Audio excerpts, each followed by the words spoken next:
नमस्कार. आज अहिल्यानगर महानगरपालिकेच्या निवडणुकीच्या प्रचाराचा शुभारंभ आणि त्या निमित्ताने आज अहिल्यानगरमध्ये एक रॅलीचं आयोजन करण्यात आलेलं आहे आणि त्या निमित्ताने एक छोटेखानी प्रचार सभा ही घेण्याचं सर्व युतीच्या असणाऱ्या सर्व प्रमुख नेते आणि कार्यकर्त्यांनी ठरवलेलं आहे. आपल्याला सर्वांना माहीत आहे की देशाचे पंतप्रधान आदरणीय नरेंद्र मोदीजी यांच्या नेतृत्वामध्ये आणि महाराष्ट्राचे लोकप्रिय असे मुख्यमंत्री आदरणीय देवेंद्रजी यांच्या नेतृत्वामध्ये केंद्रात एनडीएचं सरकार आणि राज्यामध्ये महायुतीचं सरकार आहे. त्यामुळे सर्व शहरं, सर्व महानगरपालिका, या महानगरपालिकांमध्ये एक विचाराचं सरकार येणं हे अत्यंत गरजेचं आहे. आणि त्या दृष्टिकोनातून सर्व ठिकाणी असा प्रयत्न आहे. सर्व प्रमुख नेते मंडळी जे आहेत, महायुतीतले नेते मंडळी आहेत, या ठिकाणी असणारे विखे पाटीलजी असतील, आमदार सम्राटजी असतील, ही सर्व मंडळी हा प्रयत्न करतात की हे शहर स्मार्ट बनवायचं आहे. या शहरामध्ये अत्याधुनिक अशा सर्व इन्फ्रास्ट्रक्चरला प्राधान्य कसं देता येऊ शकतं, यासाठी जास्तीत जास्त निधी केंद्र आणि राज्याच्या माध्यमातून आणता आला पाहिजे.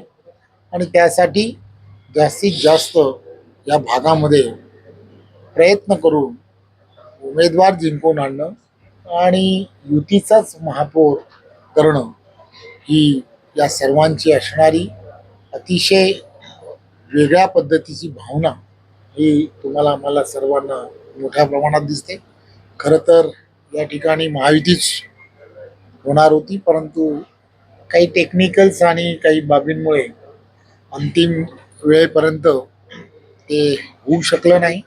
परंतु तरीसुद्धा या ठिकाणी राष्ट्रवादी, अजितदादा गट आणि भारतीय जनता पार्टी अशी दोघांमध्ये युती झालेली आहे आणि खात्री आहे की युतीचाच महापौर या ठिकाणी बसेल.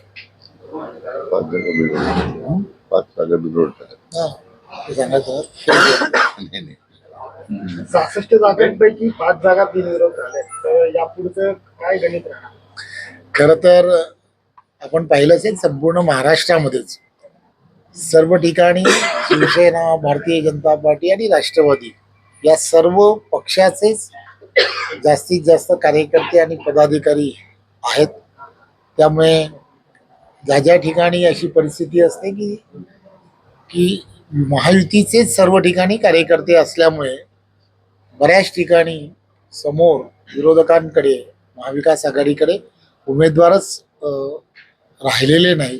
त्यामुळे बऱ्याच ठिकाणी बिनविरोध निवडणुका झालेल्या आहेत. त्यापैकी खरं तर अहिल्यानगरमध्ये सुद्धा 5 युतीचे उमेदवार हे बिनविरोध झाले. त्यांचं मी मनपूर्वक अभिनंदनही करतो.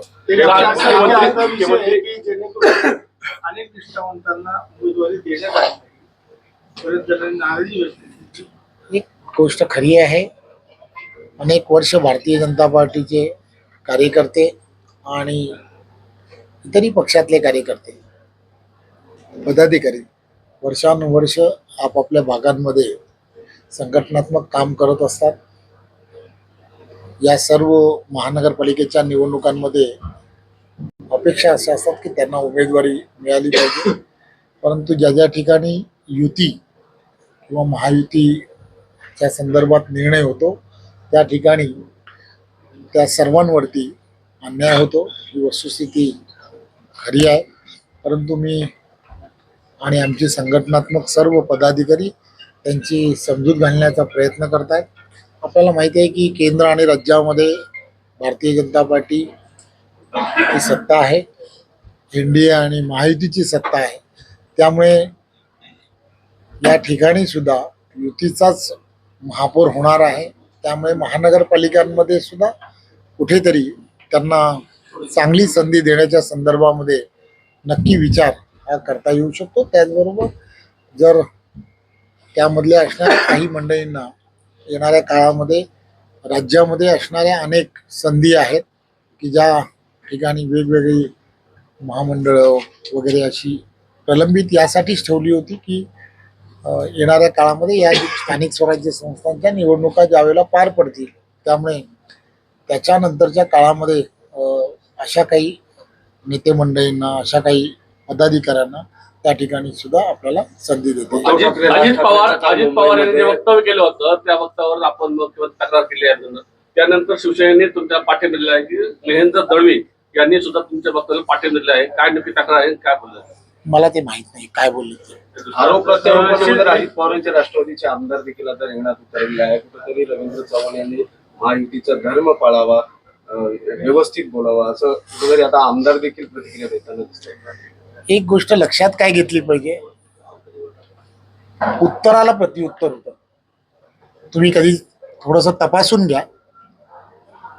आदल्या दिवशी ते काय म्हणाले, ते म्हणाले म्हणून मी ते म्हणालो. महायुतीचा धर्म भारतीय जनता पार्टीनेच पाळावा असं नाहीये. त्यांनी तसं म्हटलं म्हणून त्याला तसं उत्तर दिलं. त्यांनी तसं म्हणू नये, आम्ही बोलणार नाही.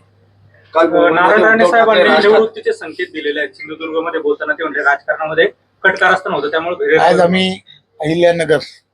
अहिल्यानगर मधले अतिशय चांगलं युतीचं वातावरण आहे. त्यामुळे त्याच्या प्रचार रॅलीला मी आलेलो आहे. त्यामुळे ती प्रचार रॅली त्याला तुम्ही मला शुभेच्छा द्याव्यात असं मला वाटतं. महायुतीमध्ये फाटाफूट झाली. बंधू